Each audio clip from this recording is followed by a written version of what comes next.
Hi hello నమస్తే welcome to Srinivas make academy channel. ఈ రోజు ఈ వీడియోలో మనం రైల్వే ఎగ్జామ్ సంబంధించినటువంటి ప్రిపరేషన్ లో భాగంగా రీసెంట్ గా రైల్వే కండక్ట్ చేసినటువంటి ఎన్టీపీసీ గ్రాడ్యుయేట్ 05 ఆఫ్ 2024 సంబంధించినటువంటి CPT-1 ఎగ్జామ్ లో అడిగినటువంటి జిఎస్ అండ్ జీకే యొక్క డేటాలో భాగంగా ఈ రోజు ఈ వీడియోలో మనం ఫిజిక్స్ సంబంధించినటువంటి అంటే భౌతిక శాస్త్రం యొక్క అన్ని ప్రశ్నలు ఒకే వీడియోలో మనం అయితే కవర్ అయితే చేయబోతున్నాం. సో ఈ యొక్క టోటల్ డేటా మనకు ఈ యొక్క సింగిల్ వీడియోలోనే కవర్ అయితే చేయడం జరుగుతుంది.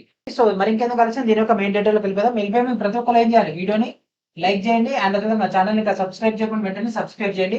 So this is our new channel Srinivas make academy channel. Actual గా ఈ యొక్క వీడియోని మన యొక్క కోర్స్ ఆస్పిరెంట్స్ కి కాబట్టి మీకు ఆన్ ఎయిర్ కొద్ది రోజులు మాత్రమే యూట్యూబ్ లో అందుబాటులో ఉంటుంది కాబట్టి త్వరలో డిలీట్ చేశాను కాబట్టి ఈ లోపే వీడియో మొత్తాన్ని కూడా చూసి పెట్టుకోండి, ఓకేనా.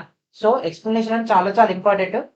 ఓకే, సో ఇక్కడ మనకు గ్రాడ్యుయేట్ లెవెల్ ఎగ్జామ్ కాబట్టి ఏ విధంగా క్వశ్చన్స్ ఫ్రేమ్ అయినాయి అండ్ ఇక్కడ మనం ఏం చేసినాం అంటే చాప్టర్ల వారీగా మళ్ళీ వీటిని సెగ్రిగేషన్ చేయడం జరిగింది కాబట్టి మీకు హైలీ యూటిలైజ్ అవుతుంది. మరి ఇంకెందుకు కలిసాం డేటాలోకి వెళ్ళిపోదాం. And our first question chapter 1 units and measurement నుంచి వచ్చినటువంటి క్వశ్చన్స్ కనుక తీసుకుంటే first what are the units for base quantities called. So ప్రాథమిక రాశుల కొరకు ప్రమాణాలను ఏమని పిలుస్తారు? Standard basic units, fundamental or base units, basic constants, derived basic units. So ఇక్కడ మనకు ప్రాథమిక రాశుల కొరకు ప్రమాణాలను ఏమని పిలుస్తారండి? దాన్ని ఫండమెంటల్ యూనిట్స్ లేదా బేస్ యూనిట్స్ అని మేజర్ గా మనం ఏమంటాం? ప్రాథమిక ప్రమాణాలని అంటాం. ప్రాథమిక ప్రమాణాలు అనం. ప్రాథమిక ప్రమాణాలు అనడం జరుగుతుంది, ఓకేనా. ప్రాథమిక రాశుల కోసం ఏర్పాటు చేసినవి ప్రాథమిక ప్రమాణాలు. అవి ఏంటివి? ఇక్కడ చూడండి, ఏంటి మనకి యొక్క ప్రాథమిక రాశులు ఎస్ఐ ప్రమాణం, వాటికి సంబంధించినటువంటి సింబల్స్ కనుక తీసుకుంటే అంటే సంకేతాలు కనుక తీసుకుంటే లెంత్ అంటే ఏంటిదండి? పొడవు. ఓకే, పొడవు దేంట్లో కొలుస్తాం మనం? మీటర్ లో కొలవడం జరుగుతుంది. అండ్ మీటర్ యొక్క సింబల్ ఏంటిది? ఎం. అండ్ నెక్స్ట్ వచ్చేసరికి మాస్ అంటే ఏంటిది? ద్రవ్యరాశి దేంట్లో కొలుస్తాం? కేజీల్లో కొలవడం జరుగుతుంది. అని ఫుల్ ఫామ్ వచ్చేసరికి కిలోగ్రామ్, కేజీల్లో రాయడం జరుగుతుంది. ఫస్ట్ లెటర్ క్యాపిటల్ ఉంటుందండి, దాని తర్వాత లెటర్స్ అన్ని కూడా స్మాల్ లో ఉంటాయి. అండ్ నెక్స్ట్ వచ్చేసరికి టైం తెలుగులో ఏమంటాం? కాలం అనడం జరుగుతుంది. ఓకే, కాలం దేంట్లో కొలుస్తారు? సెకండ్ లో కొలుస్తారు. దాని యొక్క సింబల్ వచ్చేసరికి ఎస్. నెక్స్ట్ వచ్చేసరికి ఎలక్ట్రిక్ కరెంట్ అంటే విద్యుత్ ప్రవాహం కనుక తీసుకుంటే దాన్ని మనం ఆంపియర్ లో కొలుస్తాం. ఆంపియర్ అంటే ఏ. అండ్ నెక్స్ట్ వచ్చేసరికి థర్మోడైనమిక్ టెంపరేచర్ అంటే ఉష్ణోగ్రత, దీన్ని మనం కెల్విన్ లో కొలుస్తాము. సింబల్ వచ్చేసరికి కే.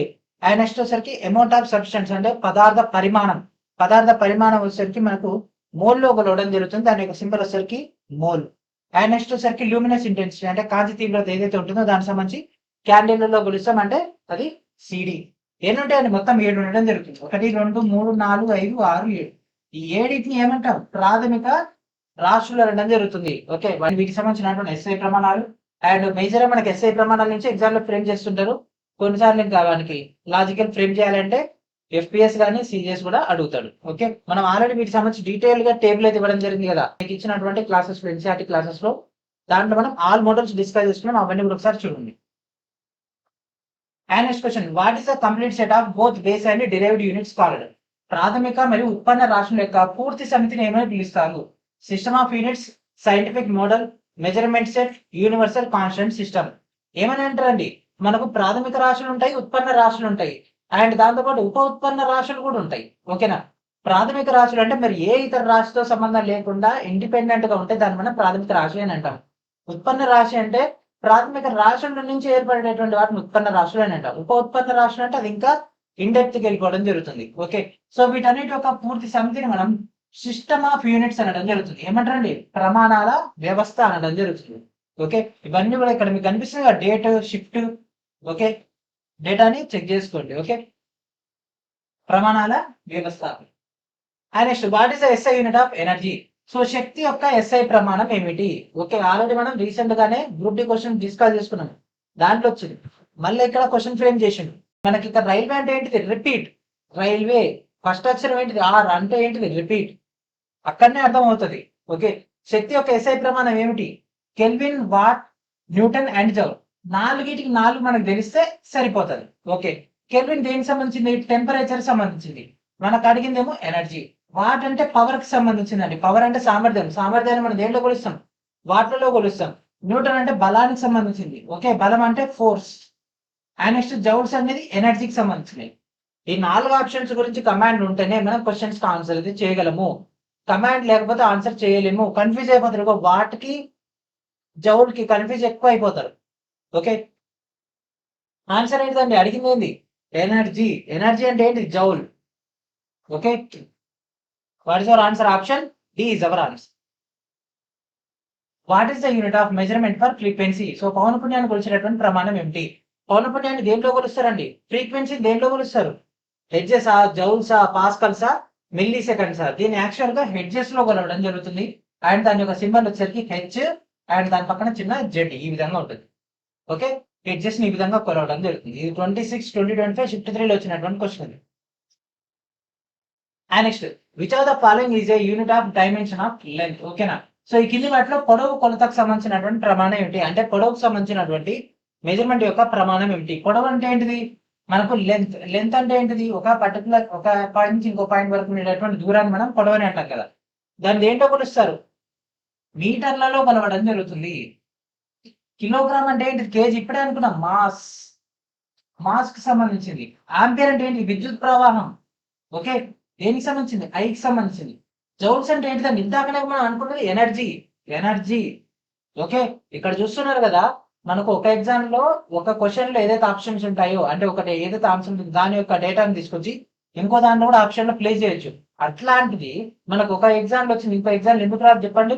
అందుకే ప్రీవియస్ ఇయర్ క్వశ్చన్స్ అంతా గోల్డెన్ రూట్. ఓకేనా? నార్మల్ గా మామూలు కాంక్రీట్ రూట్ కూడా కాదు, గోల్డెన్ రూట్. డైరెక్ట్ చదువుకుంటే దాదాపుగా 70% క్వశ్చన్ పేపర్ మనం అనాలిసిస్ చేయొచ్చు. ఇందులో ఉన్నటువంటి ఏ క్వశ్చన్ అయినా ఇప్పటివరకు మనం డిస్కస్ చేసుకున్న క్వశ్చన్ ఏదైనా సరే మీకు కొత్తగా ఉందా?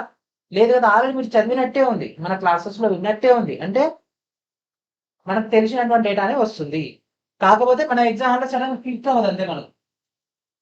And next, which of the following is the SI unit for sound intensity? ఓకేనా? ధ్వని తీవ్రతకు సంబంధించినటువంటి దానిలో ఎస్ఐ ప్రమాణం ఏమిటి? Okay, so metre per second. Metre per second అనేది స్పీడ్ లేదా వెలాసిటీకి సంబంధించింది, మీటర్ పర్ సెకండ్ లో కొలుస్తారు. పాస్కల్ ప్రెజర్ కి సంబంధించిందండి, పీడనానికి సంబంధించింది. అండ్ నెక్స్ట్ వాట్ అంటే ఇందాకనే అనుకున్నాం, ఇందాకనే వాట్ అంటే దేనికి సంబంధించింది? సామర్థ్యానికి సంబంధించింది. సామర్థ్యం లేదా దీన్ని మనం పవర్ అనడం జరుగుతుంది. సో మరి మిగిలింది ఏం సార్? ఇది ఒకటే, watt per square metre. Watt per square metre మన యొక్క ధ్వని తీవ్రత అనేది. Okay, what is our answer అండి? Option B is our answer. ఇప్పుడు నాలుగింటి గురించి కమాండ్ ఎందుకంటే ఆన్సర్ చేసినాం, నాలుగింటి గురించి కమాండ్ లేకపోతే ప్రాబ్లం ఫేస్ చేస్తాం కదా. And next, which of the following has dimensional formula m⁴0 l⁴0 t⁻²? ఇది ఆల్రెడీ మీకు క్లాస్ లో ఎక్స్ప్లెయిన్ చేసినటువంటిది. ఓకే, మితి ఫార్ములాకి సంబంధించి దాదాపు ఒక 30 ఉంటాయండి ఎలిమెంట్స్. ఒక 30 ఎలిమెంట్స్ తీసుకొని మొత్తం ఇట్లా పెద్ద టేబుల్ ఇచ్చేసినాం మన దాంట్లో. ఈ విధంగా మొత్తం 30 ఎలిమెంట్స్, వాటి యొక్క definitions, FPS system, SI system, CGS system and దాంతో పాటు మరొక సిస్టమ్ తో పాటు లాస్ట్ లో మీకు డైమెన్షనల్ ఫార్ములా కూడా ఇవ్వడం జరిగింది. ఆ టేబుల్ చూసిన వాళ్ళు ఈ క్వశ్చన్స్ దన్న ఆన్సర్ చేసుకుంటూ వెళ్ళిపోతారు. సో ఇక్కడ అడిగింది ఏంది? m⁴0 అంటే మాస్ లేదు, l⁴0 అంటే లెంత్ లేదు, ఓన్లీ t⁻² అంటే ఓన్లీ టీ మాత్రమే ఉంది. ఓకే, సో దేనికి సంబంధించింది? స్ట్రెయిన్ అసలు యూనిట్సే ఉండవు కాబట్టి ఇది కాదు. ఫ్రీక్వెన్సీ పౌనపున్యము ఇది కూడా కాదు. యాంగులర్ వెలాసిటీ, వేగం అంటే ఏంటిది? Metre per second. Okay, metre అంటే ఏంటిది? లెంత్ వస్తుంది, సెకండ్ అంటే కింద టైం వస్తుంది, అంటే t⁻⁻1 వస్తుంది, అంటే ఇది కూడా కాదు. మరి మిగిలింది ఏంది? యాంగులర్ యాక్సలరేషన్, కోణీయ త్వరణము. ఓకే, కోణీయ త్వరణానికి ఫార్ములా ఏంటిది? m⁴0 l⁴0 t⁻². Okay, so m⁴0 l⁴0 t⁻². ఎట్లొచ్చింది? ఓకే, ఎట్లొచ్చింది తెలుసుకోవాలి కదా. సరే ఇప్పుడు చూద్దాం.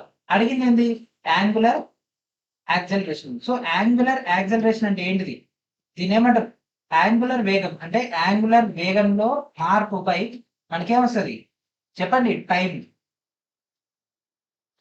అంటే కాలం రావడం జరుగుతుంది. మరి యాంగులర్ వెలాసిటీ, యాంగులర్ వెలాసిటీ అంటే ఏంటిది? Radians by second. Radians by second. Okay, so ఇక్కడ రేడియన్స్ పక్కన పెడితే సెకండ్ ఏం రాస్తాం? 1/t రాస్తాం. ఓకే, అండ్ నెక్స్ట్ ఇదే డేటా ఇక్కడ తీసుకెళ్తే ఏమవుతుంది? 1/t/t. ఓకే, 1/t నేను రాసుకోవచ్చు t⁻⁻1 అండ్ కింద ఉన్నటువంటి టీ, కింద ఉన్నటువంటి టీని బయటికి తీసుకొచ్చేస్తే t⁻⁻1 అండ్ t⁻⁻1. సో ఇక్కడ సేమ్ ఉంది వాటర్ టీ అండ్ -1 -1 -2 అవుతుంది. ఓకే, కాబట్టి -2. సో ఎం లేదు ఎల్ లేదు కాబట్టి రెండు జీరోలు పెట్టేసినాం. కాబట్టి ఇక్కడ మీకు అర్థమైందా? యాంగులర్ యాక్సిలరేషన్ అంటే యాంగులర్ వెలాసిటీలో మార్పు by column. So angular velocity అంటే రేడియన్ బై సెకండ్ గా మనం డేటా తీసుకుంటాము. రేడియన్ అంటే వదిలేసి మనకు సెకండ్ అంటే టీ కదా, సెకండ్ అంటే కాలం కదా, కాలం అంటే టైం, టైం అంటే టీలో చూపిస్తాం. కాబట్టి what is our answer? Option B is our answer. ఇది చెప్పండి, what is the dimensional formula of pressure? So పీడనం యొక్క మితి ఫార్ములా ఏంటిది? ఇది కూడా క్లాస్ లో డైరెక్ట్ గా ఇచ్చినటువంటిదే, డైరెక్ట్ మన క్లాస్ లో ఇచ్చినటువంటిదే, డైరెక్ట్ పాయింట్ ఇక్కడ వచ్చేసింది. చెప్పండి, పీడనం, ఓకే, ప్రెషర్, దీని యొక్క మితి ఫార్ములాని కనుక్కుందాం. ఓకే, సో ఫస్ట్ అడిగింది ఏంది? పీడనం అంటే ప్రెషర్. ప్రెషర్ ఏమంటే రాస్తాం? ఫోర్స్ బై ఏరియా, అవునా? Force by area. మరి ఫోర్స్ నేను రాయొచ్చు, force equals to M into A రాసుకోవచ్చు కదా. మాస్ ఇంటూ యాక్సిలరేషన్ అంటే ద్రవ్యరాశి ఇంటూ ఏంటిది? త్వరణం. Okay, so F equals to F data ఇక్కడ మనకు వచ్చేసి అయిపోతుంది. మాస్ అంటే ఎం పవర్ 1, యాక్సిలరేషన్ అంటే ఏంటిది? త్వరణం. త్వరణం అంటే ఏంటిది? మీటర్ పర్ సెకండ్ స్క్వేరే కదా, డైరెక్ట్ యూనిట్సే మనకి ఇక్కడ కావాల్సింది, ఫార్ములా అంత అవసరం లేదు. మీటర్ అంటే ఏంటిది? లెంత్ కదా, కాబట్టి L power 1 and S square. S అంటే ఏంటిది? సెకండ్. సెకండ్స్ అంటే ఏంటి? టైం కదా, సో టైం అంటే by T square. Okay, M power 1 అంటే ఎం, ఎల్ కి ఎల్, అండ్ ఇది పైకి వచ్చేసి టీ పవర్ -2. ఓకే, ఇది దేనికి సంబంధించింది? ఇది ఫోర్స్ కి సంబంధించింది. ఫోర్స్ డేటా పెట్టండి, M L T power -2 by, okay, కింద ఉన్నది ఏరియా. ఏరియా అంటే ఏంటిది? ఎల్ ఇంటూ ఎల్ఏ కదా, అంటే లెంత్ ఇంటూ లెంతే కదా మనకు అక్కడ వచ్చేది, కాబట్టి ఎల్ ఇంటూ ఎల్. ఒక ఎల్కి ఒక ఎల్ పోయింది, సో ఎం అండ్ కింద ఉన్నటువంటి ఎల్ పైకి పోతే -1 and T -2. Okay, M L power -1 T power -2 ఎక్కడ ఉంది? ఇదో ఇక్కడ ఉంది. So what is our answer? Option D is our answer. ఇంతే, మితి ఫార్ములా రావాలి అంటే చాలా ఈజీ అండి, డెడ్ ఈజీగా ఆన్సర్స్ వస్తాయి. సరే, ఇక్కడ మనకు గ్రాడ్యుయేట్ లెవెల్ కదా, మనకి ఇక్కడ మితి ఫార్ములా అడిగి మన ఎగ్జామ్ లో అడుగుతాడో అడగడు అని అంటుంటే ఖచ్చితంగా అడిగే అవకాశాలు ఉన్నాయి. దీనిపైన కనీసం 200 నుంచి 300 క్వశ్చన్స్ అడగొచ్చు. కాబట్టి వీటన్నిటి గురించి కమాండ్ రావాలి. మనకు దాదాపుగా 30 ఎలిమెంట్స్ అయితే ఉంటాయి, 30 ఎలిమెంట్స్. 30 ఎలిమెంట్స్ మీరు బాగా ప్రాక్టీస్ చేసి సరిపోతుంది. Next, which of the following physical quantities has the dimension M L power -3? Okay, ఇక్కడ ఎం ఎల్ పవర్ -3 డేటా అయితే ఇవ్వడం జరిగింది. మీకు బెటర్మెంట్ కోసం దాంతోపాటు మిగిలిన 3 ఆప్షన్ సంబంధించి కూడా ఇక్కడ మీకు డేటా ఇవ్వడం జరిగింది. మీరు డైరెక్ట్ గా క్రాస్ చెక్ చేసుకోవచ్చు. ఓకే, సో ఇందాక మనం ఏం చేసినాం? ఇక్కడ చూడండి, ప్రెజర్ కనుక్కున్నామా? ప్రెజర్ ఫోర్స్ బై ఏరియా ఏమొచ్చింది? M L power -1 T power -2. And దాంతోపాటు ఈ ఒక టేబుల్ కూడా మీకు ఇచ్చేస్తాము మీకు ఇచ్చినటువంటి మెటీరియల్ లో. సో ప్రెజర్ మనకి ఒక ఫిజిక్స్ ఒకటే టైపింగ్ వచ్చింది కాబట్టి ఇది ఒకటి మాత్రం మనం ఇప్పుడు క్లాసెస్ చెప్పుకుంటున్నాం. Okay, M L power -1 T power -2 అంటే ఎం ఎల్ పవర్ -3 అంటే ఇది కాదు. Next energy, work done data ఉంటుంది. So M L square T power -2 కాబట్టి ఎనర్జీ కూడా మనకు కాదు. అండ్ నెక్స్ట్ ఇక్కడ వర్క్ ఉంది, వర్క్ కూడా కాదు, రెండు ఒకటే. మిగిలింది ఏంది? డెన్సిటీ. Okay, density. డెన్సిటీ అంటే ఏంటిది? Density D equals to mass by volume అండి. ఓకే, వాల్యూమ్ అంటే ఏంటిది? ఘనపరిమాణం. ఘనపరిమాణాన్ని ఎట్లా చూపిస్తాం చెప్పండి? మీటర్ క్యూబ్ లో రాయడం జరుగుతుంది. మరి మీటర్ అంటే ఏంటిది? లెంత్ కదా, ఎల్ క్యూబ్. ఓకే, కింద డేటా వచ్చింది. మరి పైకి ఎం, ఎంకి ఎం అంతే. Okay, M L power -3. Mass ని ఎంఏ కదా మనం అనేది, మాస్ బై వాల్యూమ్. మాస్ అంటే మాస్. ఓకే, అండ్ వాల్యూమ్ నేను రాస్తాను మీటర్ క్యూబ్ లో రాస్తాను. Okay, meter cube. So meter అంటే లెంత్, ఎల్ క్యూబ్, కాబట్టి అక్కడ డేటా వచ్చేస్తుంది. ఇంతే, కాన్సెప్ట్ డెడ్ ఈజీ అండి. ఒక్కసారి మీకు కనుక ఈ యొక్క డైమెన్షన్ డేటా అంటే ఈ యొక్క మితి ఫార్ములా ఎట్లా చేయాలో తెలిసింది అనుకోండి, రప్ప నాకంటే ఫస్ట్ మీరే చేసుకుంటూ వెళ్ళిపోతారు. ఓకే, సో ఇది 18/6/2025 షిఫ్ట్ 2 లో వచ్చినటువంటి క్వశ్చన్. ఓకే, మనకి ఇప్పటి వరకు ఏమైపోయినాయి? యూనిట్స్ అండ్ మెజర్మెంట్ అయిపోయినాయి. నెక్స్ట్ ఇప్పుడు మనం మోషన్ లోకి వెళ్ళిపోదాం. మోషన్ నుంచి వచ్చినటువంటి క్వశ్చన్స్ 5/6/2025 షిఫ్ట్ 3 లో వచ్చినటువంటి. A body of mass 10 kg is moving with a uniform velocity of 5 metre per second. What is the net force acting on it? 10 kg ద్రవ్యరాశి ఉన్నటువంటి ఒక వస్తువు అంట 5 మీటర్ పర్ సెకండ్ ఏకరీతి వేగంతో కదులుతోంది. దానిపై పనిచేసేటటువంటి బలం ఏంటిది? ఓకే, ఆన్సర్ చేయండి. ఆల్రెడీ సబ్జెక్ట్ వచ్చిన వాళ్ళైతే ఆన్సర్ ఎమ్మడే చేసేస్తారు వితౌట్ క్యాలిక్యులేషన్. సబ్జెక్ట్ రాని వాళ్ళు ట్రై చేస్తారు, టైం వేస్ట్ అయిపోతుంది. సో రైల్వేకి ఏం కావాలి? టైం వేస్ట్ కావాలి. టైం వేస్ట్ అనేది చాలా చాలా ఇంపార్టెంట్. ఎందుకంటే టైం వేస్ట్ చేస్తేనే కదా నెక్స్ట్ క్వశ్చన్ మీరు ఆన్సర్ చేయరు. దానివల్ల ఈజీగా స్కోర్ అయితే మిస్ అయిపోద్ది, వాళ్ళకి ఫిల్టర్ చేసే ప్రాబ్లం తగ్గిపోదు. ఓకే, సో అక్కడ ఏమడిగింది? ఏకరీతి వేగం అన్నాడు, అంటే కాన్స్టెంట్ స్పీడ్, కాన్స్టెంట్ లేదా యూనిఫామ్ వెలాసిటీ. ఓకే, అసలు కావాల్సింది బలము. బలం యొక్క ఫార్ములా ఏంటిది? Force equals to mass into acceleration. Okay, mass ఎంత ఇచ్చేసిండండి? 10 కేజీ. కేజీలలో ఇచ్చిండు, కరెక్టే. యాక్సెలరేషన్ అంటే ఏంటిది? యాక్సెలరేషన్ అంటే ఏంటిది? వేగంలో మార్పు రేటు కదా. వేగంలో మార్పు ఉంటేనే యాక్సెలరేషన్ వస్తుంది. వేగంలో ఏమన్నా మార్పు ఉందా? ఏకరీతి వేగము, యూనిఫామ్ వేగము, వేగంలో ఏం మార్పు ఏం లేదు. కాబట్టి త్వరణం ఏమైంది? Zero. Something into zero, zero. What is our answer? Option C is our answer. మరి బలం యొక్క ప్రమాణం ఏమిటి? న్యూటన్స్. ఇంకొకసారి ఏం అడుగుతాడు? సేమ్ క్వశ్చన్ ని నేనైతే ఏం చేస్తా తెలుసా? ఇదే క్వశ్చన్ నన్ను కనుక ప్రిపేర్ చేయమంటే, ఇగో ఇక్కడ 0n, నెక్స్ట్ ఇక్కడ 0 వాట్, అండ్ నెక్స్ట్ ఇక్కడ 0 జౌల్స్, అండ్ నెక్స్ట్ ఇక్కడ 0 కెల్విన్. ఈ విధంగా ఇచ్చేస్తా. సేమ్ క్వశ్చన్ ఇచ్చేస్తా. క్యాండిడేట్ ఏం చేస్తాడు? మన దాంట్లో చాలా మందికి ఉన్న ప్రాబ్లం ఏంటంటే ఆప్షన్స్ గమనించారు. ఆప్షన్స్ అసలు గమనించారు. సొల్యూషన్ అంతా ఆప్షన్స్ లోనే ఉంటది. అడిగింది ఏంది? బలం. బలం యొక్క ప్రమాణం న్యూటన్ కదా.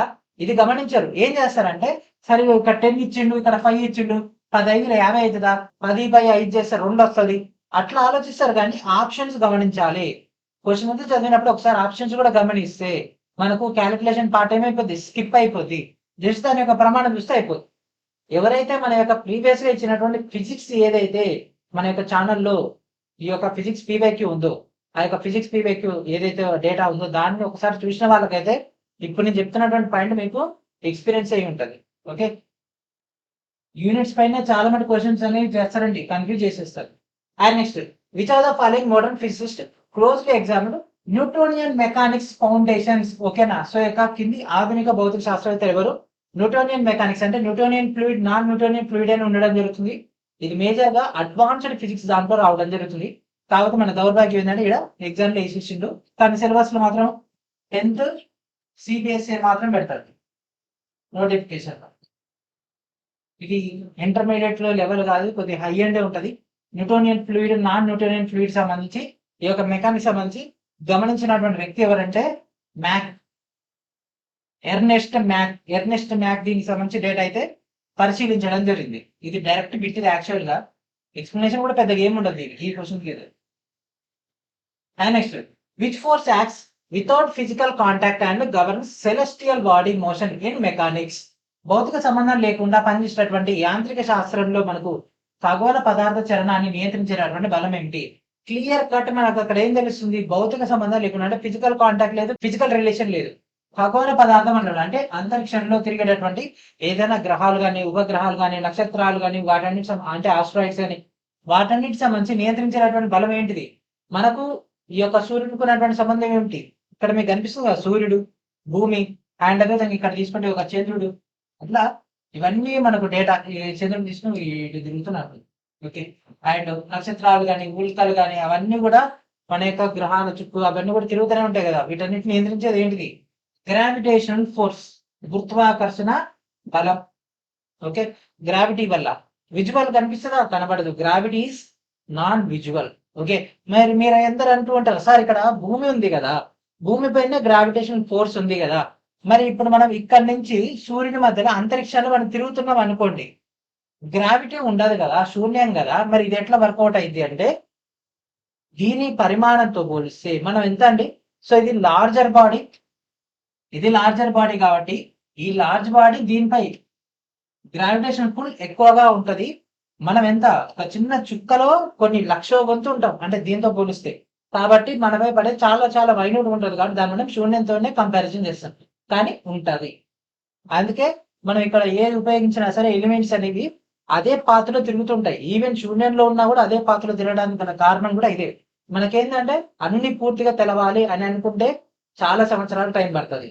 కాకపోతే ఏంటంటే ఎగ్జామ్ లో మనం కరెక్ట్ ఫ్రేమ్ చేసిండు కాబట్టి మీకు ఇక్కడ డిస్కషన్ అయ్యే అవకాశం అయితే దొరికింది. ఓకే, సో ఇట్లాంటి క్వశ్చన్స్ అయినా నాకు చాలా ఇంట్రెస్ట్. మీకు కూడా ఎవరికైనా ఇంట్రెస్ట్ ఉండి డేటా ఇంట్రెస్ట్ ఉంటే డిస్కషన్ చేద్దాం ఏదో ఒక రోజు టైం మొత్తం తీసుకోండి.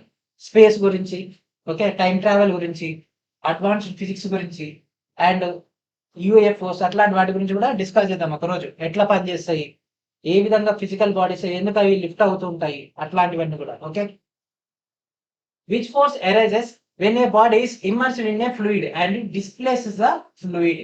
ఒక వస్తువు ద్రవంలో మునిగిపోయి ద్రవాన్ని స్థానభ్రంశం చేసినప్పుడు ఏ బలం ఉత్పన్నం అవుతుంది? ఓకే, సో ఇది యాక్చువల్ గా మనం డేటా తీసుకుంటే బయోయాన్స్ ఫోర్స్ అండి. ఇది మనం ఇక్కడ తీసుకొని దీన్ని నీళ్ళల్లో ముంచినట్లయితే ఇది ఎంత పరిమాణం ఉంటుందో, ఓకేనా, దీని యొక్క పరిమాణం ఏదైతే వెయిట్ ఏదైతే ఉంటుందో అంత లిక్విడ్ అనేది దీనిలోంచి బయటకు వెళ్ళిపోతుంది. దీన్ని ముంచినప్పుడు అంత ఫ్లూయిడ్ ఇక్కడ నుంచి బయటకు వెళ్ళిపోయింది. ఇప్పుడు దీని యొక్క వెయిట్ సమానం అని ఎవరు కనిపెట్టారు? ఆర్కమిడిస్ కనిపెట్టిండు. ఎవరు కనిపెట్టిండండి? ఆర్కమిడిస్ కనిపెట్టిండు. దాన్ని ఏమంటారు? ఆర్కమిడిస్ ప్రిన్సిపల్ అని అంటారు. ఎట్లా గుర్తుపెట్టుకోవాలి? ఏబి ఆర్కమిడిస్ ఏం కనిపెట్టింది? బయాన్స్. మరి ఇది ఏడవనికి వస్తుంది సార్, ఇది అవసరమా మనకి? ఇది ఎప్పుడైనా సరే ఒక కాన్సెప్ట్ నేర్చుకుంటున్నప్పుడు అది ఎందుకు పనికి వస్తుంది అనేది కూడా ఆలోచించాలి. ప్రజెంట్ ఏదైతే నీటిపైన తేలుతున్నటువంటి పడవలు అండ్ అదేవిధంగా నీటిపైన ప్రయాణిస్తున్నటువంటి షిప్పులు కానీ, బోట్లు కానీ, నీటిపైన ఇచ్చినటువంటి మరి ఇంకేదైనా ఎలిమెంట్స్ కానీ తేలడానికి, మునగడానికి ముఖ్య కారణం ఈ యొక్క బయోయాన్సే. ఓకే, బయోయాన్స్ అంటే ఏంటిది? మన దగ్గర ఒక ఆబ్జెక్ట్ ఉంది అనుకోండి, దాన్ని నీటిపై వేసినాం అనుకోండి, కొన్ని ఏమో తేలుతాయి, కొన్ని ఏమో మునుగుతాయి. ఎందుకు? దీనిపైన డైరెక్ట్ పడేటటువంటి ఫోర్స్ ఏది? Gravitational force. అండ్ దీనికి ఆల్రెడీ ఉండేటటువంటి మాస్ కేజీ. ఇదంతా ఏమవుతుంది? మనకు ఈ కింద ఇంపాక్ట్ చూపిస్తుంది, అవునా? At the same time water నుంచి కూడా మనకు రిపల్సివ్ రావడం జరుగుతుంది.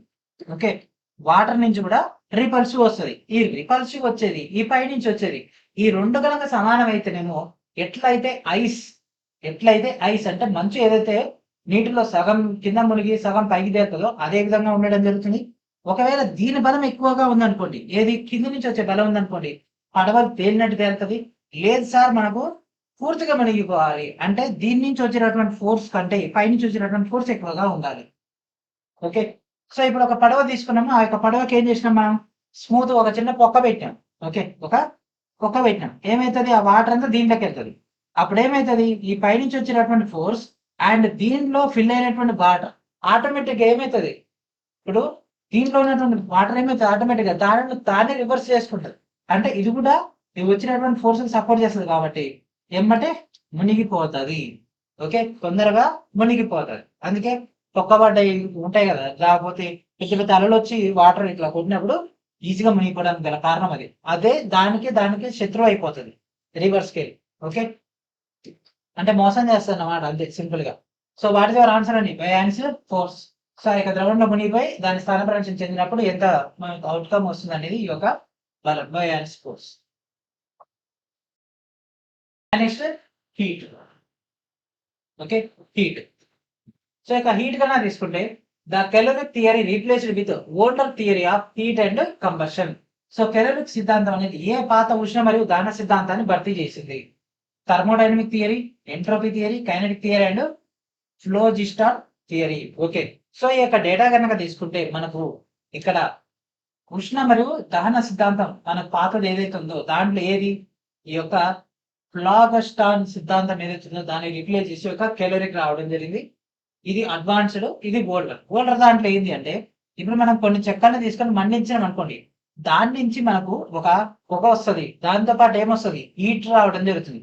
ఆ యొక్క హీట్ ఏదైతే ఉంటుందో, ఓకేనా, ఆ యొక్క హీట్ ఏదైతే ఉంటుందో దాన్ని మనకి ఇక్కడ ఈ యొక్క ఫ్లోగిస్టాన్ డేటాస్ అనేది అనడం జరుగుతుంది. ఇదంతా కూడా ఫ్లాగిస్టేటెడ్, డీఫ్లాగిస్టేటెడ్ ఏంటిది? ఎయిర్. ఇదంతా కూడా ఇక్కడ వచ్చినటువంటిది ఇదంతా కూడా ఆ యొక్క అంటే మంట ఉంటది కదా, సెగ ఉంటది కదా, సెగ, ఆ యొక్క అగ్ని బయటకు వచ్చినటువంటి దాని మొత్తాన్ని కూడా ఇక ఫ్లాగిస్టాన్ డేటా అని అనడం జరుగుతుంది. తర్వాత యొక్క క్యాలరీక్ డేటా వచ్చినప్పుడు మనం దాన్ని క్యాలరీస్ లో తీసుకోవడం జరుగుతుంది. ఎనర్జీ ఎన్ని క్యాలరీ బర్న్ అయింది అనేది మీరు అంటూ ఉంటారు కదా, వింటూ ఉంటారు కూడా ఈ యొక్క డేటా క్యాలరీస్ లో. తర్వాత ఎనర్జీని క్యాలరీలో మార్చిన తర్వాత మనకు డేటా అవుట్కమ్ వచ్చింది కాబట్టి దాన్ని క్యాలరిక్ సిద్ధాంతం అని అంటాం. ప్రజెంట్ ఏదైనా సరే ఎన్ని క్యాలరీలు బర్న్ అయింది, ఎన్ని క్యాలరీల డేటా బయటకు వచ్చింది అని మనం అంటుంటాం కదా, అదంతా దీనికి సంబంధించింది. దానికంటే పూర్వం ఈ యొక్క డేటా ఉంది. అంటే క్యాలరీస్ లో కాకుండా డైరెక్ట్ ఈ యొక్క డీఫ్లాగిస్టేటెడ్ ఎయిర్ గా డేటాని తీసుకోవడం జరుగుతుంది. అంటే ఈ యొక్క హీట్ మొత్తాన్ని ఎంత వచ్చింది అని కౌంట్ చేయడానికి. మీకు అర్థం కాదు కాబట్టి అంత అవసరం కూడా లేదు, కానీ అడిగిండు మనోడు. ఇది 10th సిబిఎస్ఈలో ఉందేమో చూసి చెప్పండి నాకు ఒకసారి. మీరు అప్ టు 10th వరకు చదువుతున్నారు కదా, ఓకే, ఈ క్వశ్చన్ ఉందేమో చూడండి ఒకసారి. అవుట్ సైడ్ సిలబస్ అయితే మనం ఆబ్జెక్ట్ చేయొచ్చు. What is the temperature of the triple point of water on celsius scale? Okay, celsius scale పై నీటి యొక్క త్రిక బిందువు యొక్క ఉష్ణోగ్రత ఎంత? సో యాక్చువల్ గా మేము చదువుకున్నప్పుడు కూడా 0 డిగ్రీ అని చెప్పారు, కానీ యాక్చువల్ రేట్ అవసరికి 0.01 degree centigrade. Okay, so this is the latest data. So triple point అంటే ఏంటిది?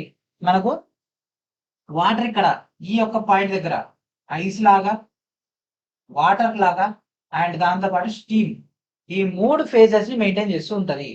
ఓకే, సో ఐస్ అంటే ఏంటిది? 0 డిగ్రీ సెంటిగ్రేడ్ వద్ద వాటర్ అని ఐస్ లెక్క మారుతుంది, అదే డిగ్రీ సెంటిగ్రేడ్ వద్ద ఐస్ అనేది వాటర్ లెక్క మారుతుంది యాక్చువల్ గా ట్రెడిషనల్ డేటా. అదే విధంగా స్టీమ్ కూడా ఈ యొక్క పాయింట్ లో మనకు మెయిట్ అవుతుంది. కాబట్టి ఈ యొక్క డేటా మనకి ఇక్కడ ఫామ్ అయ్యేటటువంటి ఈ యొక్క పాయింట్ మనం ట్రిపుల్ పాయింట్ అని అంటాం. యాక్చువల్ గా ఈ యొక్క పాయింట్ దగ్గర అంటే ఎగ్జాక్ట్ 0 దగ్గర అవ్వదు, 0.01 డిగ్రీ సెంటిగ్రేడ్ వద్ద అవ్వడం జరుగుతుంది. ఇది రీసెంట్ గా అడ్వాన్స్డ్ డేటా. కాబట్టి what is our answer? Option D is our answer. ఒకవేళ టెక్స్ట్ బుక్ లో మాత్రం ఇది ఉంటే ఇదే, కానీ నేను రీసెర్చ్ చేస్తే మాత్రం నాకు తెలిసింది 0.01 ఈస్ రీసెంట్ అప్డేటెడ్ డేటా. కాబట్టి what is our answer? Option D is our answer. In laboratory thermometer what is the usual temperature range? So ప్రయోగశాల థర్మామీటర్ లో సాధారణ ఉష్ణోగ్రత పరిధి ఎంత? ఇక్కడ అడిగింది ప్రయోగశాల అంటే క్లినికల్ థర్మామీటర్ కాదు. ఓకేనా, ఇది లాబొరేటరీ థర్మామీటర్. కన్ఫ్యూజ్ అవ్వకూడదు. Thermometers are many more types. ఓకేనా, సో దాంట్లో మనకి ఇండస్ట్రియల్ టైప్ ఉంటుంది, లాబొరేటరీ టైప్ ఉంటుంది, క్లినికల్ అంటే ఆసుపత్రిలో వాడేటటువంటిది ఉంటుంది. ఓకేనా, సో అట్లా రకరకాలు ఉంటాయి. వాటన్నిటి గురించి మనకు కమాండ్ ఉండాలి. సో ప్రయోగశాల అని కాకుండా మనకు తెలిసింది ఏంది? ఆటోమేటిక్ గా క్లినికల్ అనగానే ఇది పెట్టేస్తాం. ఓ ఎమ్మటే ఏమైంది థర్మామీటర్ అని పెట్టంగానే ఇది పెడితే ఏమైంది? రైలు వెంబడే కొట్టేస్తుంది. మనకు అడిగింది ప్రయోగశాల అంటే ప్రయోగశాలలో ఉపయోగించేది కనీసం మనకు 0 కన్నా తక్కువ ఉంటుంది, అంటే 10 నుంచి 110 డిగ్రీ సెంటిగ్రేడ్ వద్ద ఉపయోగించడం జరుగుతుంది. ఓకే, అండ్ ఇవన్నీ కూడా వేరే వేరే కేసెస్ లో ఉపయోగిస్తారు. ఓకే, ఇది ఫారెన్హీట్ సంబంధించింది, సెల్సియస్ ది, ఇది సెల్సియస్ మానం ఇది, కానీ మనకు ప్రయోగశాలలో ఉపయోగించేది ఇది. Option A is our answer. Okay, ఇది 24/6/2025 షిఫ్ట్ 2 లో వచ్చినటువంటి question. Which of the following is not a thermometric property? ఈ కింద వాటిలో ఏది థర్మోమెట్రిక్ యొక్క లక్షణం కాదు? ఓకే, సో థర్మామీటర్ అంటే ఏంటిది? థర్మామీటర్ ఏదైతే ఉంటుందో దాన్ని తయారు చేయడానికి ఉపయోగించేటటువంటి మెథడాలజీ యొక్క థర్మామెట్రిక్. ఓకే, దాన్ని మెజర్మెంట్ చేసేది. Okay, so pressure of A gas. Okay, వాయువు యొక్క పీడనంపై ఇంపాక్ట్ చూపిస్తుంది, ఇది కావాల్సింది. కలర్ ఆఫ్ ఏ సబ్స్టెన్స్ యొక్క కలర్ అవసరమా? లేదు, మన మాన్యువల్ గా అంత అవసరం లేదు. ఇది ఎలక్ట్రికల్ రెసిస్టెన్స్, దీన్ని మనం పిఆర్టీలో వాడతారు. ప్లాటినం రెసిస్టెన్స్ థర్మామీటర్ లో ఈ యొక్క ఎలక్ట్రికల్ రెసిస్టెన్స్ బేస్ పైన వాడడం జరుగుతుంది. Length of metal rod, so ఇక మెటల్ రాడ్ అనేది లెంత్ ఎక్కువగా ఉన్నట్లయితే మనకు డేటా దాన్ని బట్టి మనం దాన్ని సెగ్రిగేషన్ చేసుకోవడం, వాటిని యూజ్ చేసుకోవడం జరుగుతుంది. ఇది కూడా మనకి ఆ యొక్క లక్షణంలో ఉంటుంది. కలర్ అనేది మనకు కాదు. Okay, what is our answer? Option B is our answer.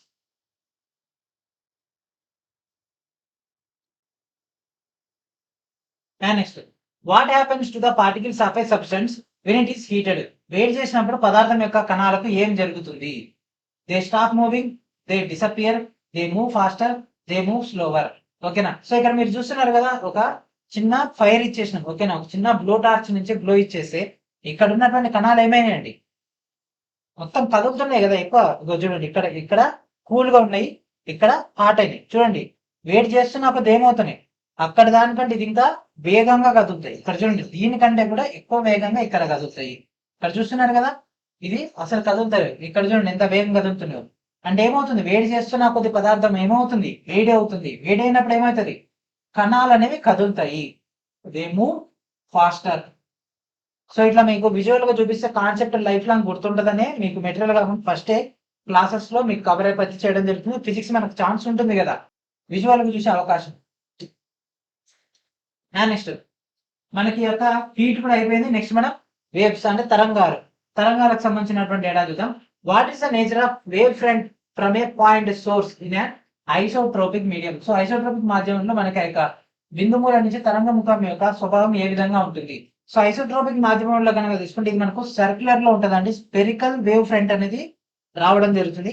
ఇవి వాటికి సంబంధించినటువంటి కన్వర్జింగ్ ప్రాసెస్, ఇదేమో డైవర్జింగ్ ప్రాసెస్. ఇంకా ఈ లెవెల్ క్వశ్చన్ అడగలేదు, ఓన్లీ ఈ లెవెల్ మాత్రమే అడిగింది. కాబట్టి ఇన్ ఫ్యూచర్ లో అడిగినా మీకు ఐడియా ఉంటుందని ఇక్కడ కన్వర్జింగ్ డైరెక్షన్, డైవర్జింగ్ డైరెక్షన్ సంబంధించి వేవ్ డేటా ఇవ్వడం జరిగింది. సో యొక్క బిందు మూలం నుంచి మనకి ఏ విధంగా ఉంటుంది? అంతా కూడా స్పెరికల్ లో ఉంటుంది. కాబట్టి option B is our answer. ఏ విధంగా ఉంటుందండి? స్పెరికల్ అంటే గోళాకారంలో ఉంటుంది.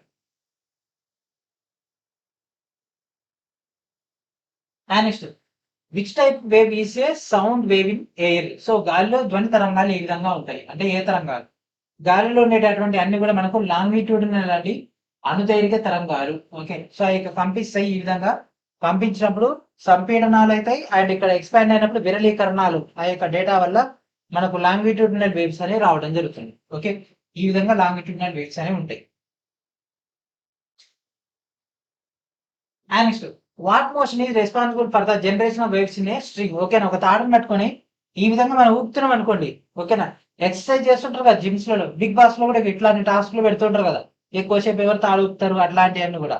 బిగ్ బాస్ బాగా ఇష్టం. ఓకే, సో బిగ్ బాస్ చూస్తారు కాబట్టి ఏమంటే అర్థమైపోద్ది మీకు. సో ఇట్లాంటి తాడు పట్టుకొని ఊపుతా ఉంటారు కదా, సో అది ఏ రకమైనటువంటి చలనం? అది పీరియాడిక్ ఆసిలేటరీ మోషనా, రెక్టిలినియర్ మోషనా, ర్యాండమ్ మోషనా, నాన్ యాక్సిలరేటింగ్ ట్రాన్స్లేషన్ మోషనా? ఏంటిదండి, ఏమవుతుంది?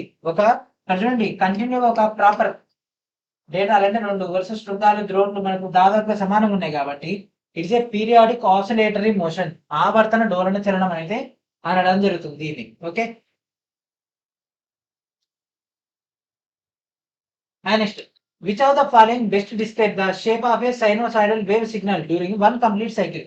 ఓకేనా, ఒక పూర్తి వలయం చేసేటప్పటి అంటే ఒక పూర్తి చక్రం చేసేటటువంటి టైంలో సైనోసైడల్ తరంగ సంకేతాల యొక్క ఆకారాన్ని ఈ కింద వాటిలో ఏది ఉత్తమంగా వివరిస్తుంది? సైనోసాయిడల్ వేవ్స్ యొక్క డయాగ్రామ్ అనేది ఎస్ అనేది ఇట్లా పండుకొని ఉంటదండి. ఓకే, ఎస్ అనేది పండుకొని ఉంటది. ఇది యాక్చువల్ ఏ షేప్ లో ఉంటది అంటే మనకు చెప్పండి, ఏసీ కరెంట్. ఓకేనా, ఏసీ కరెంట్ సేమ్ ఇదే విధంగా ఉంటది. ఓకేనా, ఏసీ కరెంట్ యొక్క స్ట్రక్చరే సైనోసాయిడల్ స్ట్రక్చర్. దీన్ని మనం ఎస్ షేప్డ్ వేవ్స్ అనడం జరుగుతుంది. ఎస్ షేప్డ్ వేవ్స్ అనడం జరుగుతుంది. ఓకే, సో ఈ ఎస్ ఆకారంలో ఉండేటటువంటి తరంగాలు సైనోసాయిడల్ తరంగాలు ఈ విధంగా ఉంటాయి. ఓకే, సో ఈ క్వశ్చన్స్ అన్ని మొన్న మనకు వచ్చినాయి. ఓకే, సో ఇది 23/6/2025 షిఫ్ట్ 2 లో అడిగినటువంటి క్వశ్చన్ చూడండి. The crest of A wave is the point where the disturbance is at. తరంగం యొక్క శృంగం అనేది డాష్ వద్ద ఉన్నటువంటి ఒక స్థానం. సో ఒకవేళ మనం ఇక్కడ డేటా తీసుకుంటే ఇక్కడ మనకు శృంగాలు ద్రోణులు అనేవి ఉంటాయి కదా ఈ యొక్క తరంగాలలో, దీన్ని మనం శృంగం అనడం జరుగుతుందండి. ఈ కింద ఉండేటటువంటి యొక్క లీస్ట్ పాయింట్ ని ద్రోణి అనడం జరుగుతుంది. ఓకేనా, ఈ యొక్క శృంగము మరియు ద్రోణి అనడం జరుగుతుంది. హైయెస్ట్ పాయింట్ ఏంటిది? ఇదే కదా, కాబట్టి ఏంటిది? గరిష్ట బిందువు మాక్సిమం పాయింట్ వద్ద ఉంటది కాబట్టి అది శృంగము. అండ్ కింద ఉంటే దాన్ని మనం ద్రోణి అనడం జరుగుతుంది. Okay, next which type of wave is primarily formed అనే stretched string when plucked or disturbed? ఓకేనా, ఏ రకమైనటువంటి తరంగాలు ప్రధానంగా సాగదీసినటువంటి తీగపై ఏర్పడతాయి అంటే ఏ రకమైనటువంటి తరంగాలండి? మనకి ట్రాన్స్వర్స్ వేవ్స్, తిరియక్ తరంగాలని ఏర్పడడం జరుగుతుంది. ఇది కూడా డైరెక్ట్ పాయింట్ ఇది. ఓకేనా, సాగదీసినటువంటి తీగపై ఏర్పడేది అవి లంబంగా ఉంటాయి కాబట్టి. A sound wave with a period of 0.01 second has a frequency of. So 0.01 సెకండ్ల వ్యవధి గల ధ్వని తరంగాలు కింది పౌనపున్యాన్ని కలిగి ఉంటాయి. ఓకే, సో మనకు పౌనపున్యం అడిగిందంటే పౌనపున్యాన్ని ఏమంటాం? ఫ్రీక్వెన్సీ. ఓకే, ఫ్రీక్వెన్సీ అంటే ఏంటిది? 1/టైం. అవునా, మర్చిపోయారా? మర్చిపోతే పదం మళ్ళీ ఛాన్సెస్ తక్కువ. మర్చిపోకూడదు ఎప్పుడైనా సరే ఫార్ములాస్ ని, బేసిక్ ఫండా అని. Okay, so F equals to 1 by ఎంత? 0.01. సో 0.01 పైకి తీసుకెళ్దాం. పైకి వెళ్ళిపో. ఓకే, పైకి వచ్చింది కదా, ఎంత అవుతుంది? 100. 100 ఏంటిది? Hertz. Option D is our answer. Next what is required for the generation of a sound wave? So ధ్వని తరంగాల యొక్క ఉత్పత్తికి ఏం అవసరం? ధ్వని తరంగాలు కావాలంటే ఏం కావాలి? శూన్యము, విద్యుదయస్కంద వాహక తరంగము, కంపనము, స్థితిస్థాపక మాధ్యమము, గాలి అణువులు. సో మనకి యొక్క ధ్వని తరంగాలు అనేవి యాంత్రిక తరంగాలు కాబట్టి వీటికి ఖచ్చితంగా వైబ్రేషన్ డేటా కావాలి అండ్ దాంతోపాటు ఒక ఎలాస్టిక్ మీడియం కూడా కావాలి. రెండు కావాలి కాబట్టి మనకు option C is our answer.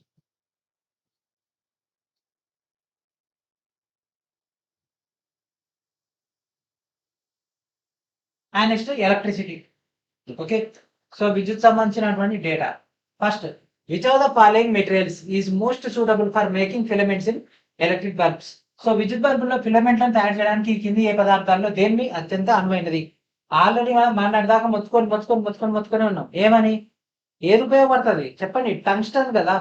ఎందుకు? దీని యొక్క ద్రవీభవన స్థానం అంటే దీని యొక్క మెల్టింగ్ పాయింట్ ఎట్లుంటది? మాక్సిమం ఉంటుంది. ఎంత ఉంటుంది? దాదాపు 3410 డిగ్రీ సెంటిగ్రేడ్ కంటే కూడా ఎక్కువ ఉంటుంది. కాబట్టి దీన్ని మనం ఉపయోగిస్తాం. Okay, so what is our answer? Option D is our answer, tungsten. Which metals are generally used for electrical transmission lines? Electrical transmission line లో కొరకు సాధారణంగా ఏ లోహాలను ఉపయోగిస్తారు? దేన్ని ఉపయోగిస్తారండి? ఇనుము, నికెల, వెండి, బంగారమా, జింక్, సీసమా, లేకపోతే రాగి మరియు అల్యూమినియమా? నా ఉద్దేశంలో ఇది పెట్టాలి. ఓకే, ఇది పెట్టాలి, మస్తు ఉంటది, సూపర్. తెల్లారేసరికి విద్యుత్ అవసరం లేదు కానీ అవన్నీ కూడా మంచిగా నగలు చేయించుకోవచ్చు, కాళ్ళ పట్టీలు చేయించుకోవచ్చు. ఓకే, వెండి బంగారం అయితే బాగుంటది కదా. ఒకసారి ఊహించుకోండి, కరెంట్ లైన్లు మొత్తము ఒక లైన్, మెయిన్ లైన్ మొత్తం బంగారం, దాని పక్కన ఉండేటటువంటి సబ్ లైన్స్ అన్ని కూడా వెండి అయితే మాకు కరెంట్ అవసరం లేదు కానీ వైర్లు వేసుకోపోతారు. ఓకే, సూపర్ ఉంటది కదా. అందుకనే మన అసొంటి వాళ్ళు ఉంటారని ఏం చేసినామంటే ఇక రాగి అల్యూమినియాన్ని తీసుకొచ్చింది. ఓకే, కాపర్ని అల్యూమినియాన్ని తీసుకొచ్చేసిండు. మరి ఈ దొంగతనం చేయాలంటే ఇప్పుడు చేస్తారు, కాకపోతే ఏంటంటే వీటంతా కాదు. Okay, what is our answer? Copper మరియు అల్యూమినియం. మరి ఎందుకు సార్ మరి వీటిని ఎందుకు తీసుకుంటారు? ఇనుము ఇంకా రేటు తక్కువ కదా, ఇనుముని తీసుకోవచ్చు కదా, మరి నికెల్ తీసుకోవచ్చు కదా, లేదంటే జింక్ సీసాన్ని తీసుకోవచ్చు కదా. వాటిని ఎందుకు తీసుకోరంటే వీటి తర్వాత నెక్స్ట్ ప్లేస్ లో ఉండేటటువంటి బెస్ట్ కండక్టర్స్ ఇవి మాత్రమే, కాపర్ మరియు అల్యూమినియం. అల్యూమినియం కంటే కాపర్ కూడా ఎక్కువ, కాకపోతే కాపర్ యొక్క కాస్ట్ కూడా ఎక్కువనే. కాబట్టి మనం ఏం చేయాలి? కాపర్ కాకుండా ఎక్కువగా అల్యూమినియం ప్రిపేర్ చేస్తారు. మీ ఇంటి ముందు వెళ్తున్నటువంటి పవర్ లైన్స్ అని కూడా తెల్లగా ఉంటాయి వైర్లన్నీ. ఓకేనా, వైట్ కలర్ లో ఉంటాయి. ఎందుకు? అదంతా కూడా అల్యూమినియం కాబట్టి. అట్లా మెలికలు వేసి ఉంటుంది అదంతా కూడా. కావాలంటే ఒకసారి సెల్ ఫోన్ లో జూమ్ ఉంటుంది కదా మీ దగ్గర, సెల్ ఫోన్ జూమ్ వేసి చూడండి ఒకసారి, వైర్లన్నీ కూడా తెల్లగా ఉంటాయి. ఓకే, చూడాలి మన చుట్టూ ఏం జరుగుతుంది అనేది కూడా తెలుసుకోవాలి. ఒకసారి చూస్తే మళ్ళీ మర్చిపోరు. ఒకసారి మీరు చూసిందే మన ఎగ్జామ్లో వచ్చింది అనుకోండి, అంతకు మించిన ఆనందం ఏముంటుంది చెప్పండి? జాబ్ వస్తుంది, ఈ స్కోర్ వస్తుంది, కాబట్టి టెన్షన్ ఉండదు life long. Why is a volt meter connected in parallel in a circuit? ఒక వలయంలో ఒక వోల్ట్ మీటర్ సమాంతరంగా ఎందుకు అనుసంధానించబడి ఉంటుంది? ఓకేనా, వోల్టేజ్ డ్రాప్ని తగ్గించడానికి, గరిష్ట విద్యుత్తును అనుమతించడానికి, మొత్తం నిరోధాన్ని కొలవడానికి, రెండు బిందువుల మధ్య పొటెన్షియల్ భేదాన్ని కనిపెట్టడానికి. నాకు ఒకటి చెప్పండి, వోల్ట్ మీటర్ అంటే ఏంటిది?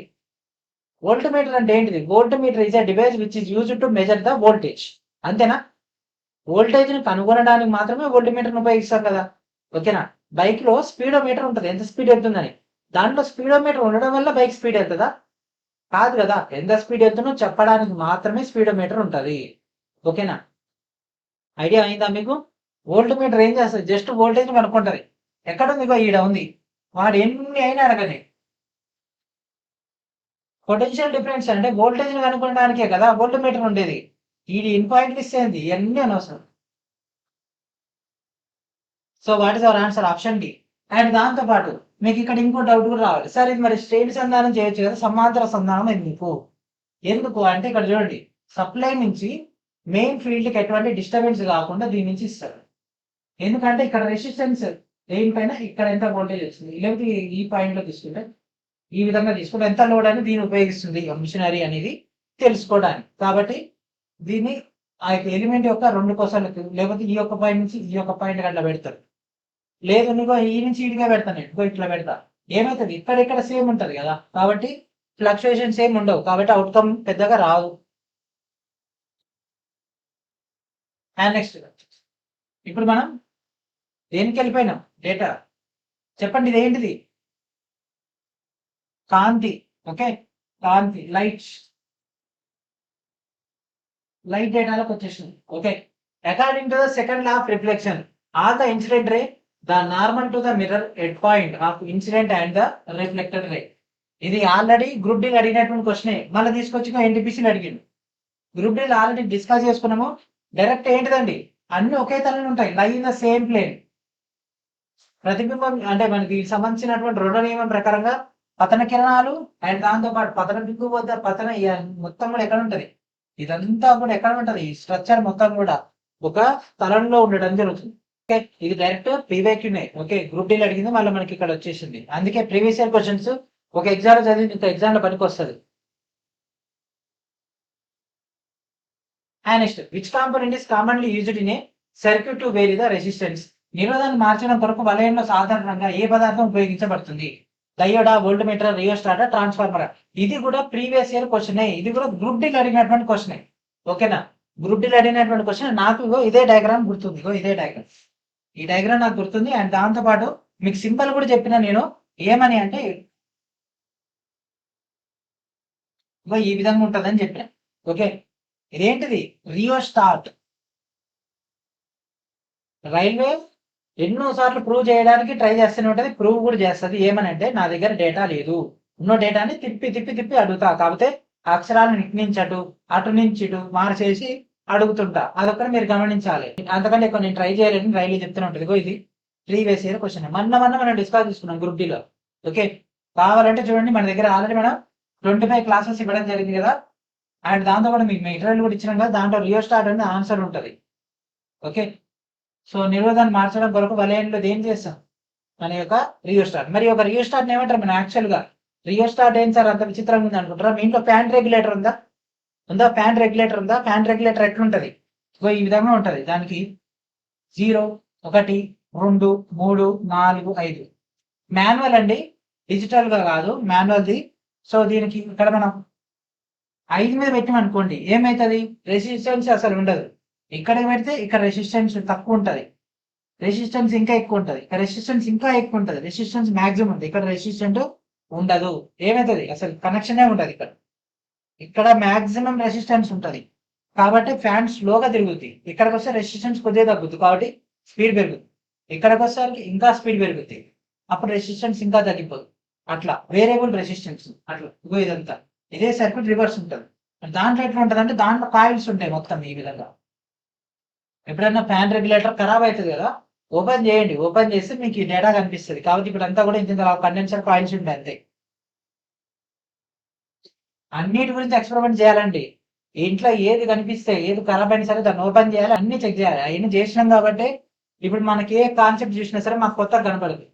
Okay, what happens to magnetic fields when a material becomes super conducting and experiences Meissner effect. Okay, so ఒక పదార్థం సూపర్ కండక్టింగ్ గా మారి మేస్నర్ ప్రభావాన్ని అనుభవించినప్పుడు మనకు ఆ యొక్క అయస్కాంత క్షేత్రాలకు ఏం జరుగుతుంది? ఓకే, సో యాక్చువల్గా ఇది మ్యాగ్లూ ట్రైన్స్ ఏదైతే ఉంటాయో వాటికి సంబంధించినటువంటి కాన్సెప్ట్ బేస్ పైన ఈ యొక్క డేటా రావడం జరుగుతుంది. అంటే ఒక మెటల్ ఏదైతే ఉంటుందో, అంటే ఒక మ్యాగ్నెట్ డేటా మెటల్ ఏదైతే ఉంటుందో దాన్ని బాగా కూల్ చేస్తుంది అన్నమాట. లిక్విడ్ నైట్రోజన్ వాటర్లో వేసి కూల్ చేసినప్పుడు ఆటోమేటిక్గా లెవిటేషన్ వస్తుంది. అంటే గాలి తేలుతుంది, దానంతా కాదు. ఎట్లా తేలుతుంది అంటారా? ఇప్పుడు చూపిస్తుంది చూడండి. ఇక్కడ చూడండి, కనిపిస్తుందా? ఏమైంది? అది గాలి తేలుతుందా? కింద ఏమైనా సపోర్ట్ ఉందా? ఏం లేదు. దీనికి ఏమైనా తాడు కట్టి ఉందా? ఏం లేదు. దీన్ని లిక్విడ్ నైట్రోజన్ ఇక్కడ కనిపిస్తుంది కదా, ఇదంతా ఒక లిక్విడ్ నైట్రోజన్ బాక్స్. ఆ యొక్క లిక్విడ్ నైట్రోజన్ లో దీని నుంచి తీసినప్పుడు మనకు ఆ యొక్క ప్రాపర్టీస్ రావడం జరుగుతుంది. అదే మనకి ఒక డేటా. ఓకే, దీన్ని మనం సూపర్ కండక్టింగ్ స్టేట్ అని అంటామంటే 2 క్వశ్చన్స్ ఒకటే కాన్సెప్ట్ నుంచి ఫ్రేమ్ చేయడం జరిగింది. ఇది 10th CBSE లో ఉందో లేదో చూడండి. సిబిఎస్. ఓకే, సో ఈ విధంగా మన కాన్సెప్ట్ ఉంటుంది, మెయిన్ కాన్సెప్ట్ ఇది. సో ఈ విధంగా లిఫ్టింగ్ అవుతుంది అనమాట. ఓకే, క్వాంటం ట్రాపింగ్ అని అంటారు. ఇక్కడ నుంచి వస్తున్నటువంటి డేటా ఇక్కడ మనకు తగ్గిపోయి ఇది ఆటోమేటిక్ ఏమైంది? ఇది ఒక బ్రేకేజ్ లెక్క ఏర్పడుతుంది. బ్రేకేజ్ లెక్క ఏర్పడినప్పుడు ఏమైంది? ఇది లిఫ్ట్ అవుతుంది. ఓకే, ఇదే కాన్సెప్ట్ బేస్ పైన మ్యాగ్లూ ట్రైన్స్ అనేవి వర్క్ అవ్వడం జరుగుతుంది. అప్పుడప్పుడు యూట్యూబ్ లో కూడా చూడండి, కొన్ని ఎక్స్పెరిమెంట్స్ ఛానల్స్ ఉంటాయి కదా, వాటిలో మీకు ఈ డేటా చూపిస్తారు ఏ విధంగా లిఫ్ట్ అవుతుంది అనేది. దీనికి సపరేట్ గా ట్రాక్స్ అనేవి కూడా ఏర్పాటు చేయడం జరుగుతుంది. ఈ విధంగా ట్రాక్స్, ఆ యొక్క ట్రాక్స్ పైన దీని వేసినప్పుడు ఇట్లా తిరుగుతూ ఉంటది. అది ఎప్పుడైతే వేడి అవుతుందో ఆ యొక్క ప్రభావం యొక్క సూపర్ కండక్టింగ్ స్టేట్ నుంచి మారిపోతే ఆటోమేటిక్ అది మళ్ళీ నార్మల్ స్టేట్కి వచ్చేసి కింద పడిపోవడం జరుగుతుంది. ఎప్పటి వరకు అయితే అది కూల్ గా ఉంటుంది, సూపర్ కూలింగ్ ఉంటుంది, అప్పటి వరకు అది ఇట్లా లిమిటేషన్ అయితేనే ఉంటుంది. మనం దీనిపై కొద్దిగా పుష్ ఇచ్చినామంటే కదులుతూనే ఉంటుంది అది. ఓకే, సో అది చేయడానికి లిక్విడ్ నైట్రోజన్ మాక్సిమం యూజ్ చేస్తుంటారు. It is very dangerous. Okay, క్వశ్చన్లోకి వెళ్ళిపోతాం మనం. సో ఇక్కడ ఏమైతే ఆ యొక్క అయస్కాంత క్షేత్రాలని పదార్థం లోపల నుంచి పూర్తిగా బయటికి రావడం జరుగుతుంది. ఆ యొక్క మాక్సిమం ఆ యొక్క డేటా మొత్తం కూడా బయటకు వస్తుంది కాబట్టి మనకి ఒక లిమిటేషన్ వరకు అయితే అవ్వడం జరుగుతుంది. Okay, so option B is our answer.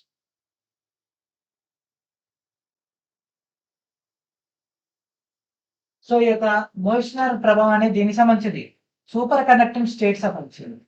ఈ క్వశ్చన్ కి ఆన్సర్ మనకి ఇక్కడనే చెప్తుంది. ఏమన్నాడు? Super conducting state. సో ఇక్కడతో మనకి ఏమైపోయింది? ఆ యొక్క టోటల్ ఫిజిక్స్ లో అడిగినటువంటి క్వశ్చన్స్ అన్ని కూడా సక్సెస్ఫుల్ గా కంప్లీట్ అయిపోయినాయి. నెక్స్ట్ వీడియోలో మనం రెగ్యులర్ గా మనం డిస్కస్ చేసుకున్నటువంటి కెమిస్ట్రీ ఒక క్లాసెస్ రావడం జరుగుతుంది. అండ్ మనకు మరొక సబ్జెక్ట్ కంప్లీట్ అయిపోగానే ఆ యొక్క మరొక సబ్జెక్ట్ సంబంధించినటువంటి ఎక్స్ప్లెనేషన్ ఉంటే ఇదేం జరిగి ఇస్తా. మీకు డైరెక్ట్ ఇది ఫస్ట్ పీడిఎఫ్ ఇచ్చడం అనుకోండి, మీకు అది ఎట్లా వస్తుంది ఏదైనా అర్థం కాదు. కాకపోతే ఒకసారి ఎక్స్ప్లెయిన్ చేస్తే మీకు పర్ఫెక్ట్ ఉంటుందని ఇక్కడ ఆన్ ఎయిర్ అయితే ఇవ్వడం జరిగింది. ఇది కూడా కొద్ది రోజుల్లో డిలీట్ అయిపోతుంది కాబట్టి ఈలోపే వీడియో మొత్తాన్ని కూడా వాచ్ చేయండి. అండ్ దాంతోపాటు దీంట్లో మీకు కొన్ని చెప్పిన కదా సిబిఎస్ఈలో వచ్చినా లేదా అనేది, అది కూడా చూసి కింద కామెంట్ చేయండి. రాకుండా మనం ఈసారి నెక్స్ట్ ప్రిపేర్ అయ్యేటటువంటి ఎగ్జామ్ ఇంకా హై లెవెల్ అయినటువంటి కంటెంట్ కూడా యాడ్ చేసేద్దాం. ఓకే, సో ఇది ఫ్రెండ్స్ ఈ రోజు ఈ వీడియో ఇప్పటివరకు చూసినందుకు ధన్యవాదాలు. వీడియోని ఖచ్చితంగా మల్టిపుల్ టైమ్స్ వాచ్ చేయండి, అందరికి కూడా షేర్ చేయండి, ఛానల్ ఖచ్చితంగా సబ్స్క్రైబ్ చేయండి. అండ్ మీ యొక్క లవ్ అండ్ సపోర్ట్ తో మన ఛానల్ ఇక్కడ దాకా వచ్చింది. అండ్ ఇదే విధంగా ఇంకా ముందరికి వెళ్ళడానికి మీ యొక్క సపోర్ట్ ఖచ్చితంగా కావాలి కాబట్టి మీ అందరి యొక్క సపోర్ట్ కోరుకుంటూ, సో ఇది ఫ్రెండ్స్ ఈ రోజు నెక్స్ట్ వీడియో కలుద్దాం. And thank friends, thank for watching.